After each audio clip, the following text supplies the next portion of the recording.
Tonight at 9, severe damage to a home in Montgomery County, as well as the house next door.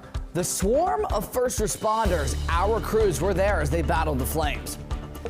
Controversy online. Social media posts from people in the DMV getting criticism after Charlie Kirk's killing.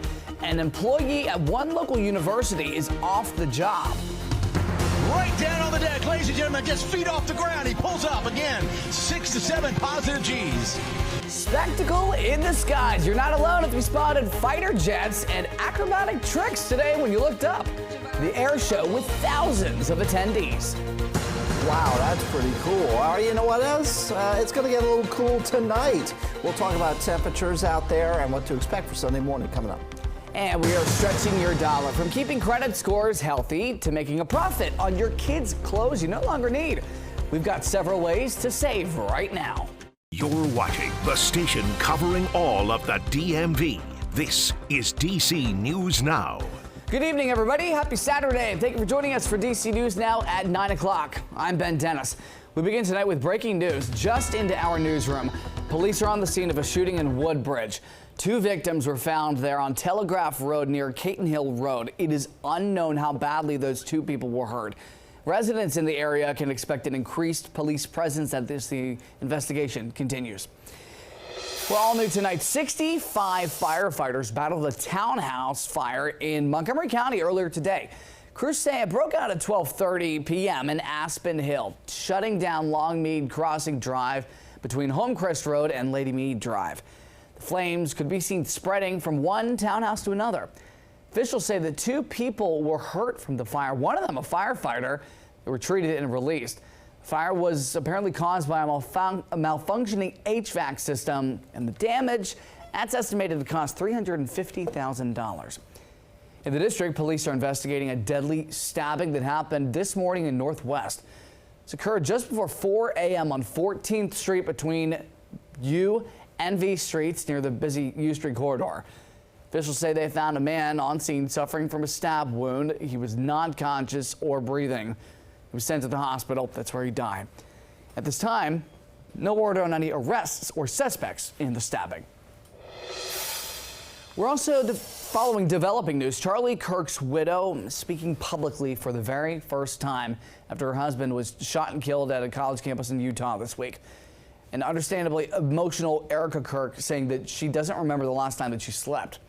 She spoke from Charlie's office at Turning Point USA, a conservative youth organization that Kirk co-founded. She also thanked President Trump and Vice President J.D. Vance for their work to remember her husband. Erica says this act of violence should not deter anyone from standing up for what they believe in. He never gave up.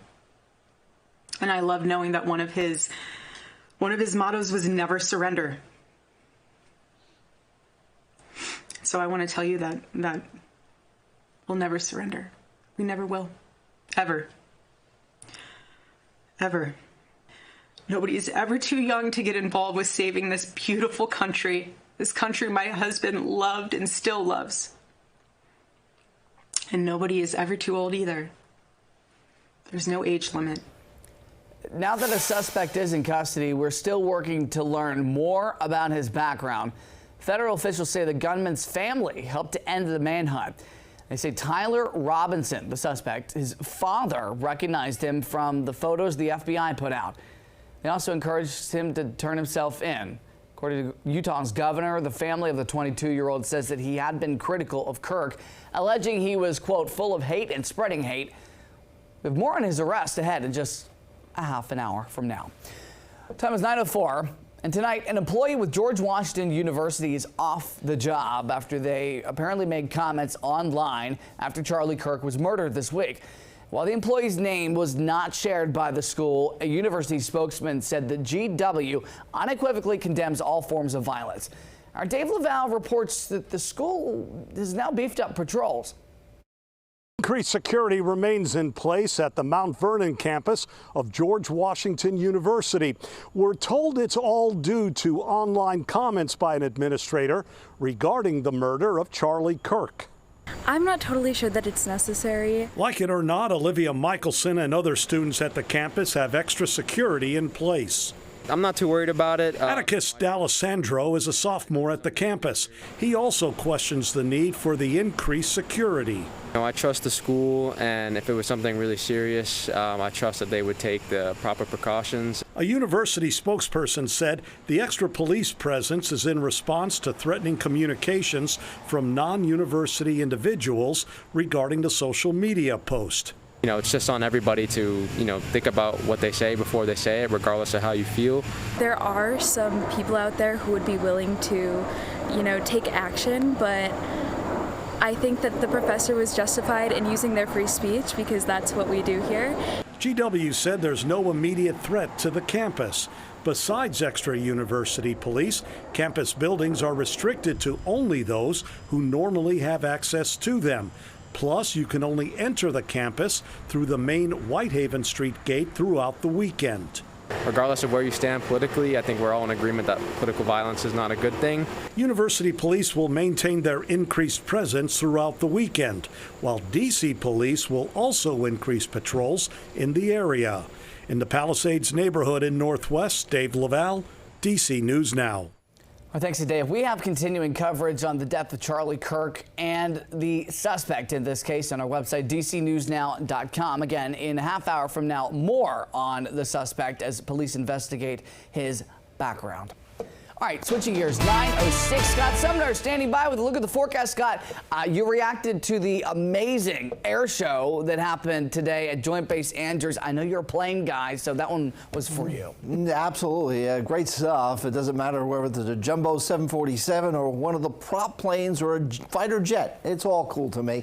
All right, you know what else was pretty cool? We nailed the high for today. It was 82, and that's what it should be average-wise. The low was 62, close to the average low was 65. And record 94 set back in 1915, record low 54. All right, here we go. What is it outside right now or the window? 73 degrees, clear skies out there, not too bad. And as far as the temperatures over the next 12 hours, well, they'll be dipping out of the 70s and getting into the 60s here and lower 60s in D.C., getting up to eventually turning the corner, getting up to the middle 70s around mid to late morning for your Sunday. High pressure is our friend here, Big Blue H, southwest of Richmond, bringing us some clear skies. You see the clouds here. This is a visible satellite view, so when the sun sets, that's why those clouds disappear. But needless to say, we haven't really had much in the way of cloud cover anyway, even in broad daylight. So what about planning your evening tonight? If you're about to walk out the door, I know it's 9 o'clock, but some of you are late folks out there. 10, 11, and midnight, mostly clear skies, and temperatures at that point will be in the 60s. Ben? Scott, I'll clarify, you're not a plane guy, you're just a guy who likes planes. All right. The Alexandria City Council has approved to permanently close part of the popular King Street area by the waterfront. According to ALX Now, the council unanimously voted today to close the 200 block. Right on King Street where there was traffic, it held an extended pedestrian zone. The closure takes place immediately and follows a pilot program that showed 87% of survey respondents had supported to close it, and 12 out of 16 businesses on that block. Well, in Fairfax County, parents are worried about mold making their children sick. Who wouldn't? Check out these photos that shows what looks like mold inside of Hayfield Secondary School. It's in Alexandria. Student's mom told us at DC News Now the issue first came up over the summer months when students were on campus for band camp. The district apparently brought in cleaners, but since the start of the school year, issues are ongoing. She's concerned mold is making her daughter as well as other students and teachers sick. She's calling for more transparency from the district. We want to see the full remediation plan and know how long it's going to take. We want Dr. Reed and Mr. Gordon, who's the facilities chief, to meet with us at Hayfield, have a parent meeting where they will tell us everything they're doing, how long they plan to do this, who they're working with for advice, and answer all of our questions. According to an email sent home to parents last week, Fairfax County Public Schools will be addressing the problem and continue to do so. They say leaders are working with an independent mold remediation team that includes deep cleaning and cleaning HVAC units in classrooms. In the district, looking ahead, tomorrow morning, thousands of runners are expected to fill city streets for the annual DC Half Marathon. Whether you plan to run or be there, You may feel the impact. Our Marielle Carbone stopped by Packet Pickup today. She has a look at what to expect. Yeah, this is a sold-out race this year, so as you can see, there are a lot of runners out here excited to lace up their shoes early Sunday morning. This race, it's considered a hometown celebration, snaking through the streets of D.C. So today, runners picking up packets for the big day, getting their bibs and race day gear here at the D.C. Half Expo. The race itself, it starts at Haynes Point, circles around the monument, up through Rock Creek Park, and back, ending with a finishers festival out near Haynes Point. Now, the scenic views and support from the community along the course are part of what runners say make this race a fan favorite. But it's always a great time living in DC and being able to run through the streets of DC. It's like hometown race, right? Like you get to see your friends on the course. The cheer squads are always amazing, so it's a fun day.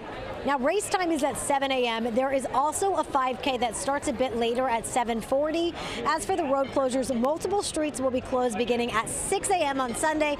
They'll go through 11 a.m. and include parts of Main Avenue Southwest, Rock Creek Parkway, 15th Street from Constitution to Independence Avenue, and more. We've got that full list of road closures up for you on our website. That is dcnewsnow.com. Just put DC Half in the search bar. Reporting in Southeast DC, I'm Marielle Carbone, DC News Now. Good luck lacing up, everybody. Marielle, thanks. Well, today, families got to connect with local organizations and staff as DCPS held its annual back-to-school block party. Who doesn't like a party? The event was open to all ages at Jackson Reed High School. Families enjoyed free food, performances, yes, vaccinations too, giveaways as well.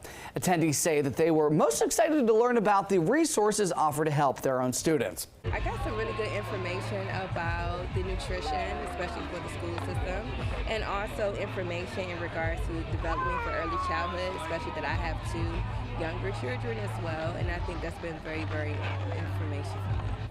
Organizers for the event say that it is there to help build and continue the momentum for student achievement, as DCPS had high assessment rates the past school year. Here's a heads up for drivers in Northern Virginia. There are some lane closures near the Pentagon this weekend, some in effect. VDOT says 2 lanes will be closed for a time at 395 North from the bridge over South Fern Street to the bridge over Richmond Highway. The left lanes closed last night, then the 2 right lanes closed tonight into tomorrow. And as a reminder, DC Art All Night continues, and in downtown, the MLK Library will host a block party that will shut down the roads there. G Street from 7th to 10th is closed, as well as 9th Street from H to F.